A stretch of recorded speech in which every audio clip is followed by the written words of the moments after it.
This is the Level Up Podcast. I'm Taylor Petrinovich. And I'm Kelley Gilster of 618 Studios. And we are on a mission to help filmmakers level up their businesses and their craft so they can make more and work less. We want to help you confidently take your business from mainstream to luxury, and it all starts right here.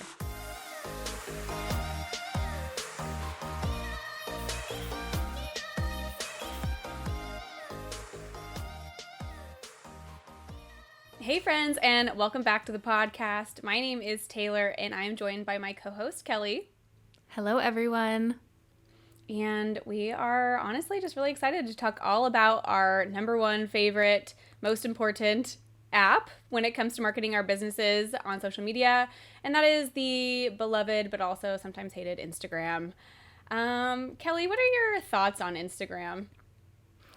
Well, Grandma over here, I often refer to myself as Grandma, 13 years in the industry. When we first started our business, Instagram did not exist.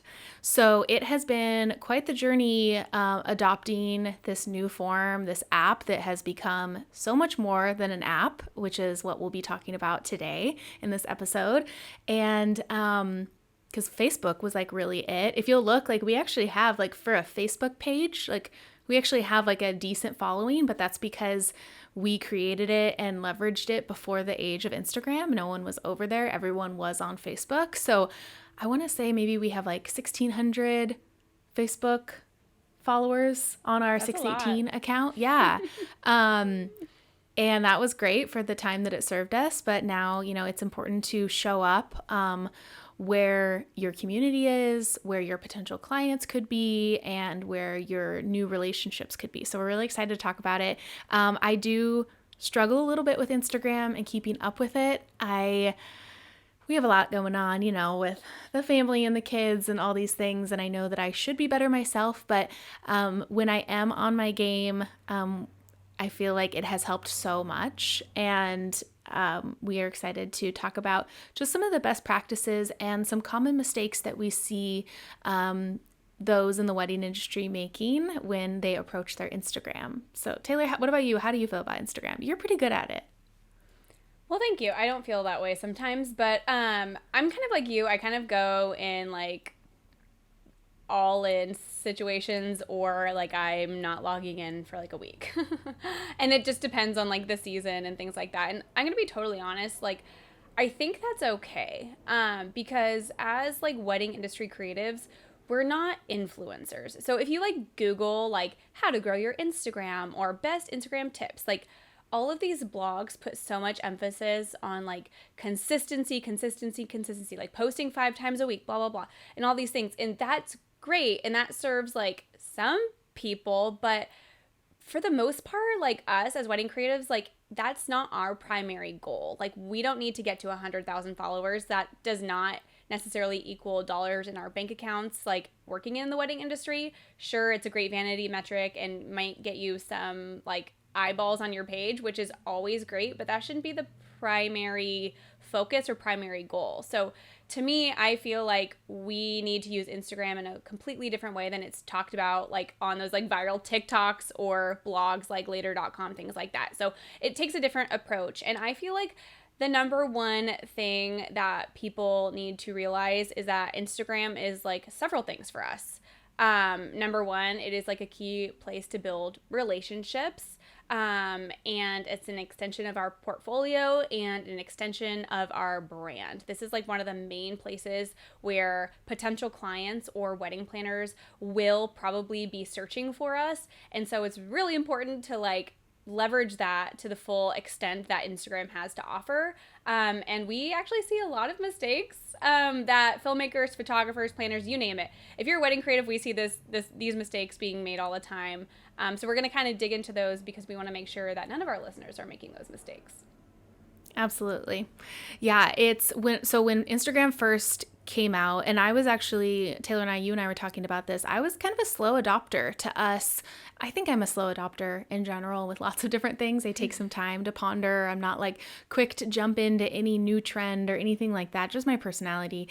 But for the longest time, I kept my personal account and my business account joined. So I had my personal account, and then all of a sudden, video, because when like I guess, and for the longest time as well, if you'll remember, like Instagram didn't always offer video. And then when video came out, it was like you could share 15 seconds and that was it of a video.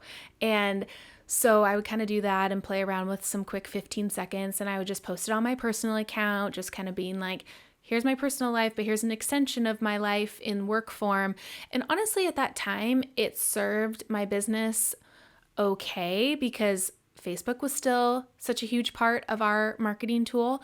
And because of where I was pricing ourselves and everything, a lot of referrals came still from friends. So it could be like, oh, so-and-so, my friend Kelley does wedding videography. Like you should hire them to their friend. And it would like, I was at a price point where it would often work out. So it was kind of okay for a bit until I started to notice that I was getting a little bit left behind. So many other wedding creatives were creating separate business pages.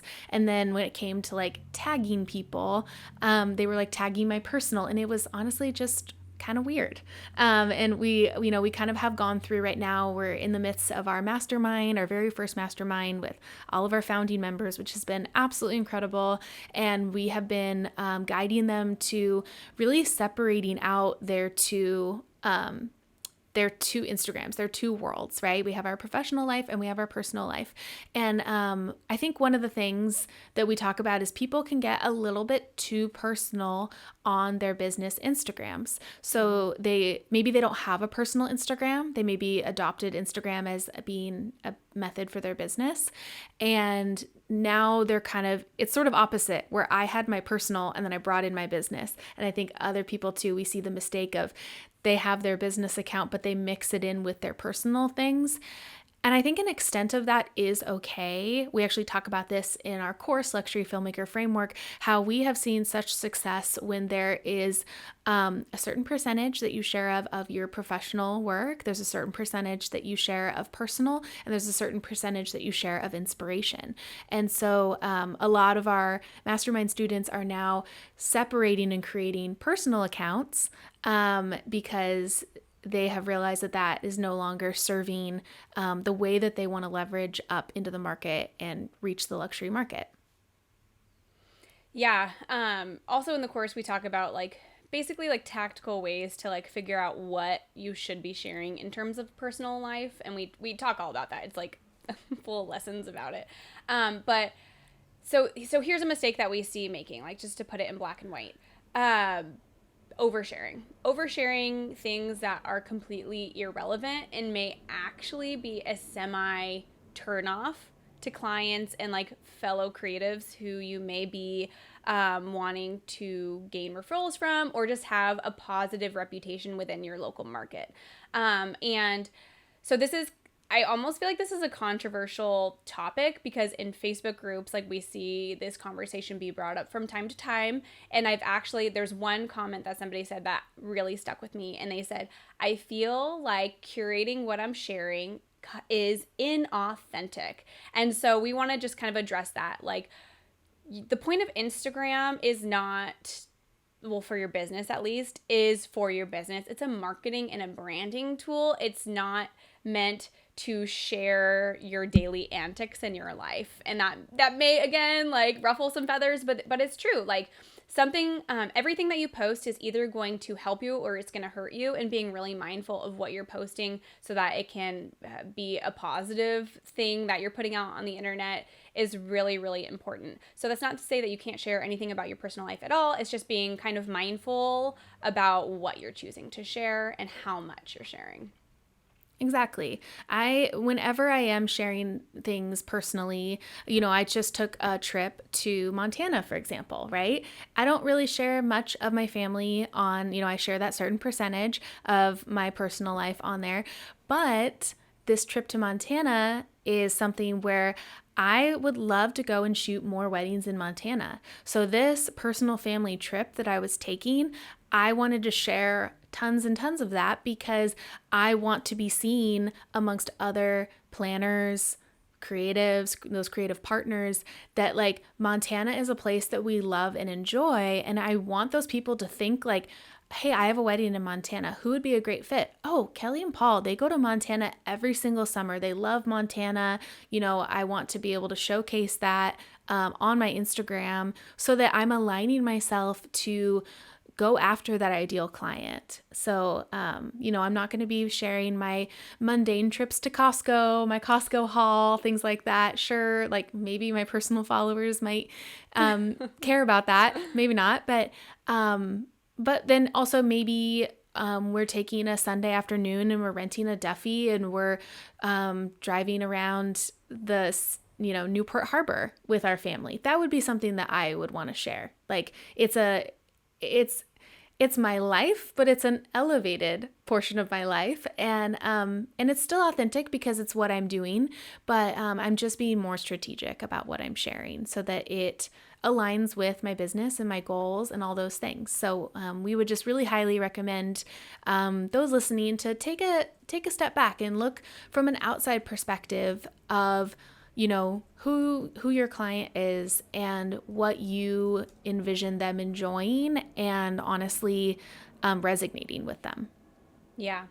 And so actually this first tip brings us to want to invite you guys as our listeners, as our community, to join. This is like a brand new thing that we're doing, and it's completely free. It is a free 5-day challenge, and it's 5 ways to elevate your Instagram. So if what we're saying is resonating with you and you're feeling like, hey, like I could use some work on my Instagram. I mean, honestly, we all can. Like even the top of the industry, like should be working to improve constantly, right? That's like all like what goes into growing. So if you want to join us for this free 5-day challenge, this is not like a thing that's happening just like 1 week out of the year. This is just an ongoing thing. You can join whenever you're listening. Hop on into the challenge. We would love to have you. If you go to thelevelupco.com/Instagram challenge, you can go ahead and sign up for that. It's going to be really great. It is presented via email, so you get like 5 emails from us each day for 5 days, and each one has like something for you to do. There's an action item and an explanation as to why we recommend what we recommend. I don't know about you, Kelley, but when I'm like learning and growing and implementing changes, like I don't like it when someone just tells me like to do XYZ. I really like to know the whys behind it and like the thought process. So we kind of take that into consideration when we crafted this challenge for you guys. Like we want you to like understand why, so that moving forward you can continue to like grow and implement and change your mindset around these things. So yeah, so please take advantage of that. I love a challenge. Speaking on a personal level, I'm currently doing Whole30, and it's just something that I like to do to kind of challenge myself to make some changes. And if anyone's done Whole30, if you're watching on YouTube or listening, let me know, DM us if you've done Whole30. I only completed it successfully back in 2013, so it's been 10 years actually. Wow, 10 years since I completed Whole30. I've tried to do it a dozen other times and haven't been able to successfully do it, but I'm so committed. But anyways, we love a challenge, and we hope that you'll take advantage of this.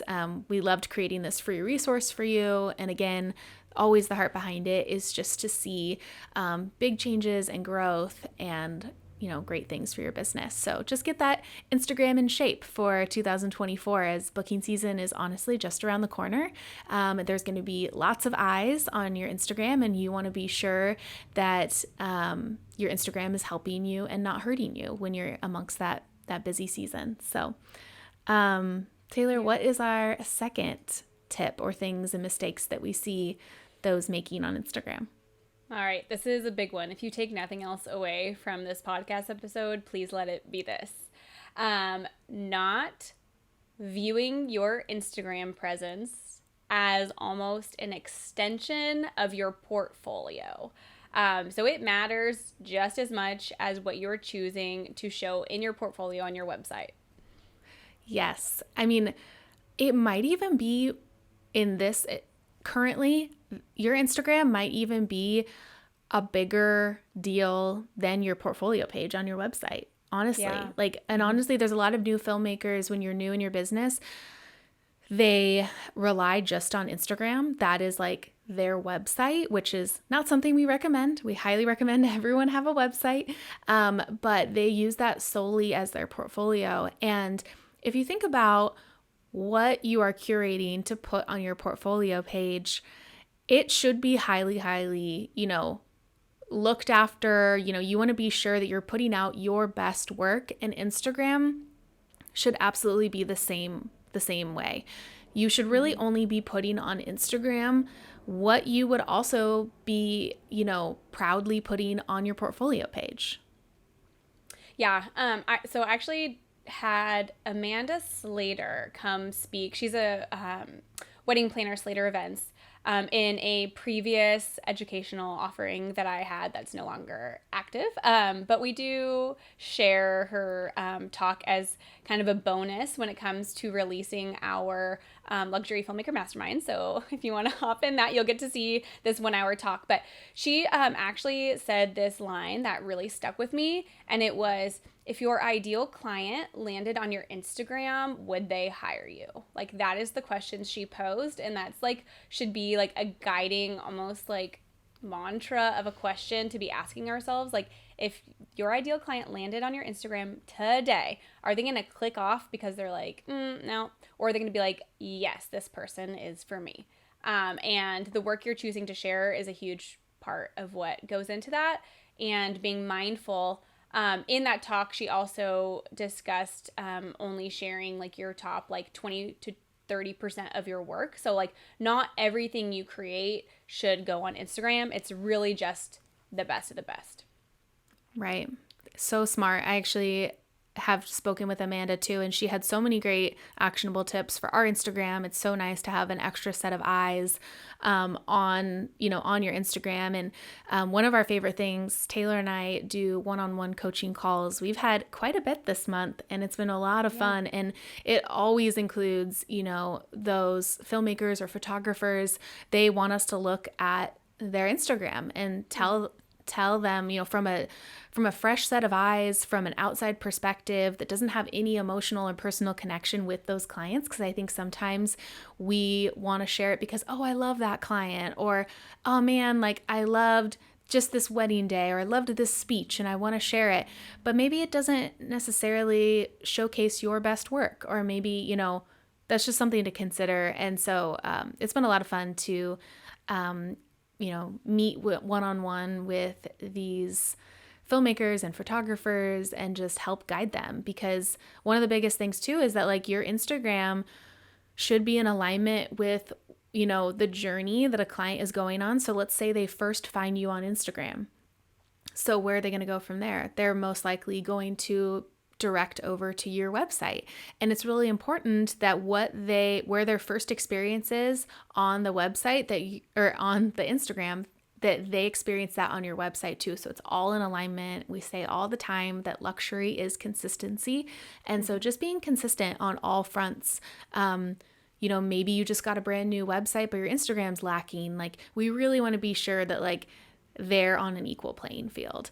Taylor, kind of going back to what you were saying, where Amanda recommended only showing 20 to 30% of your best work. I think maybe a lot of filmmakers are thinking 20 to 30 of my best work. Well, then I'm never going to show up on Instagram. How am I going to stay relevant? How am I going to, remain top of mind? We have another tip here for you, which I feel like is a mistake that we don't see filmmakers making. And what is that? Yeah, we see a lot of people making the mistake of only sharing something from a wedding one time. So let's say Kelley and Paul got married last June. You shot their wedding and it was the best wedding you've ever done. You posted the teaser from it 4 weeks later, and then that was it. You never shared it ever again. Like, oh, what a missed opportunity you had to leverage the best wedding you ever had, or the top 20% of weddings you ever had. So like, Kelley, like, we take a similar number of weddings a year, like kind of aiming for that like 12 to 15 being the sweet spot. So if you look at 20% of that, like, that's not very many weddings, like, no, that's it could like be 2 or 3. Yeah, Yeah. like maybe three, four, five on a good year. You know what I mean? So like that doesn't mean we're only posting 3, 4, 5 times a year. Like, Right. absolutely not. No, we are resharing or finding ways to create new content using the best weddings and the best elements of our best weddings that we have, so that we can kind of retain a more active presence on Instagram. That doesn't mean you have to post every day. Please don't. I mean, you really probably shouldn't post every day, honestly. Like, I don't know anybody who has enough content to do that. But like, you know, 1 to 3 times a week is great. I think. I think that's a great goal for most filmmakers. Just because our content like takes so much more time to create than a photographer who has the luxury of just like posting a single image or maybe a carousel of like 3 to 5 images, which I love, and I get jealous of photographers. I'm like, ooh, that would be like so nice to run like a photographer's Instagram for them. But yeah, that's our recommendation. Yeah, that is such a good point, Taylor. I mean, I feel like when I think about this year, I maybe have 3 weddings that feel portfolio worthy. And that is totally okay. I'm not freaking out about it. I am content in that.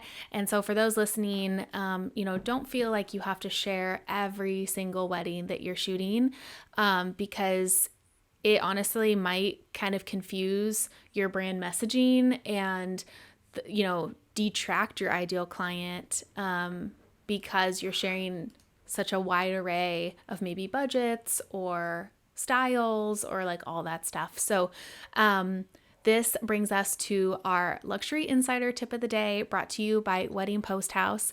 I absolutely love Wedding Post House. If you have not used Wedding Post House yet or know what it is a culling service for wedding videographers. They also do all of your multicam syncing. So they're going to sync up your ceremony, your toasts, your first look, all of those things. They also do, if you are shooting multi-day events, they will take that on as well, which is a big undertaking and a huge weight lifted off our backs as filmmakers.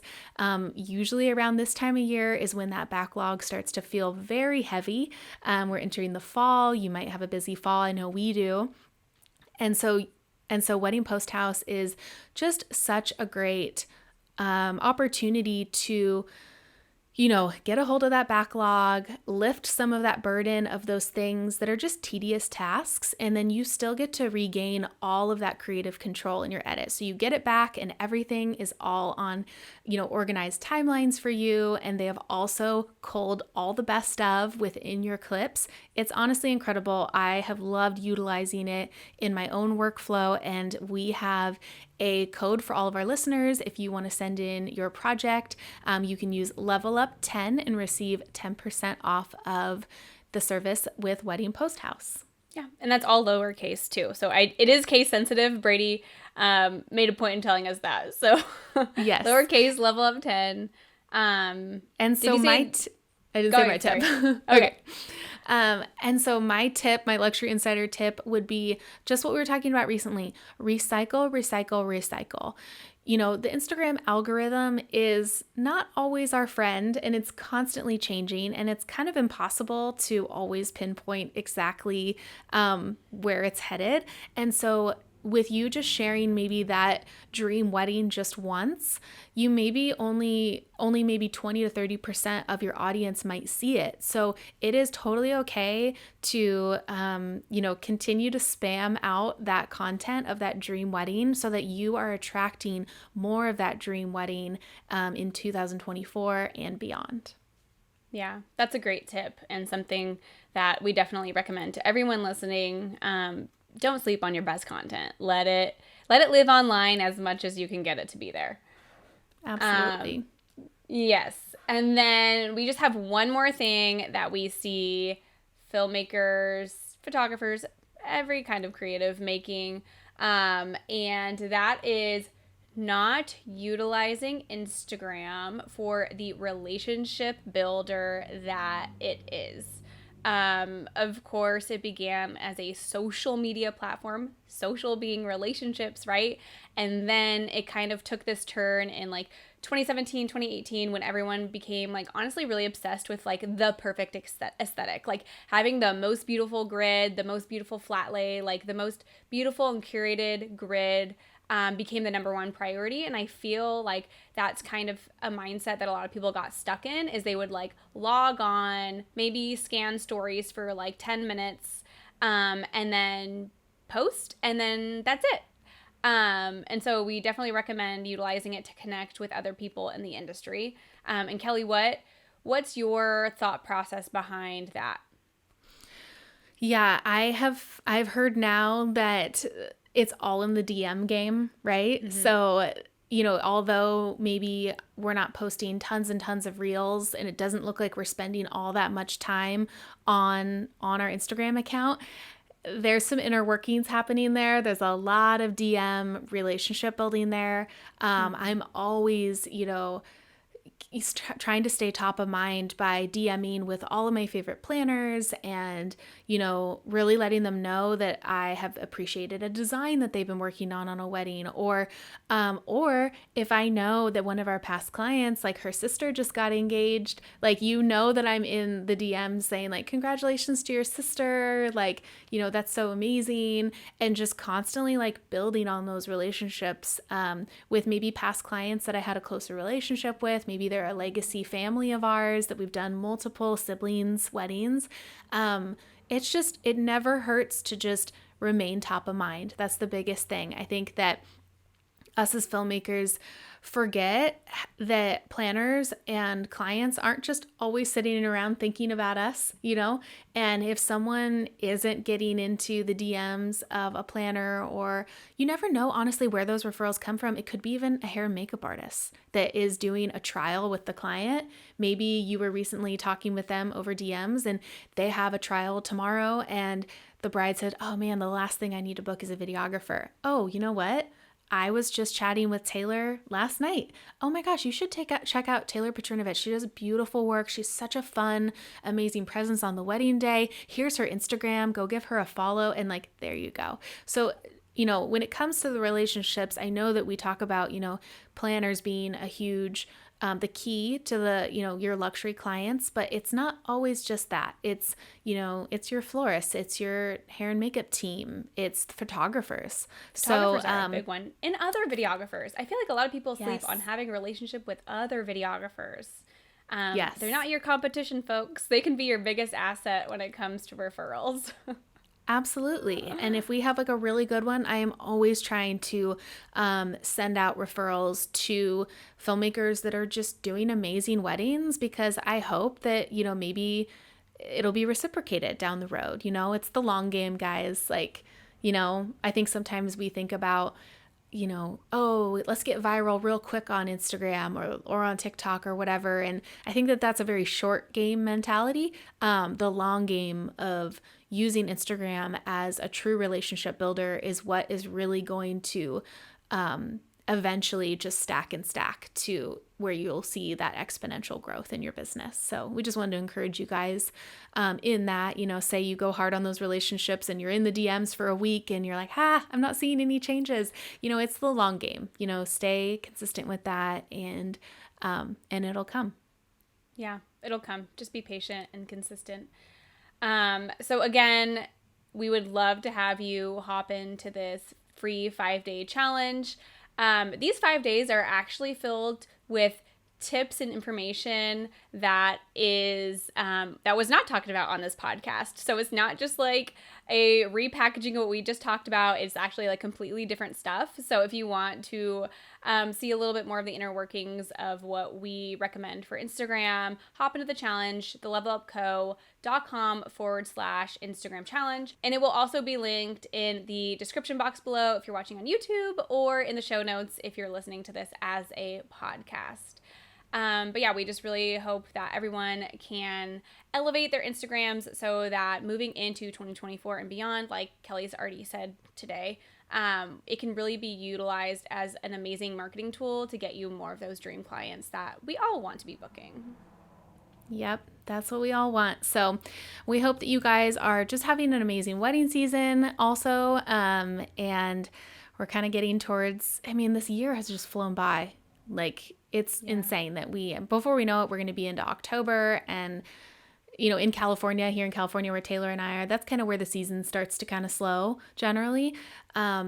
So we want, just using all these things, jump into that 5-day challenge. Using all these things are what's going to really start to set the tone for 2024, you reaching those goals that maybe you didn't reach this year in 2023. And we want that for you. And we're always cheering for you. Yeah. We're cheering you for your friends. So we will see you next week, same time, same place on the podcast. Until then, just keep working on that business. It's slow steps over time, and Kelley and I will be doing the same. Thank you for joining us in this conversation. If you enjoyed this episode, please help us reach more filmmakers just like you by taking a screenshot and sharing it on social media. Don't forget to tag us at The Level Up Co. And join us again next week, same time, same place, as we continue to level up the industry together.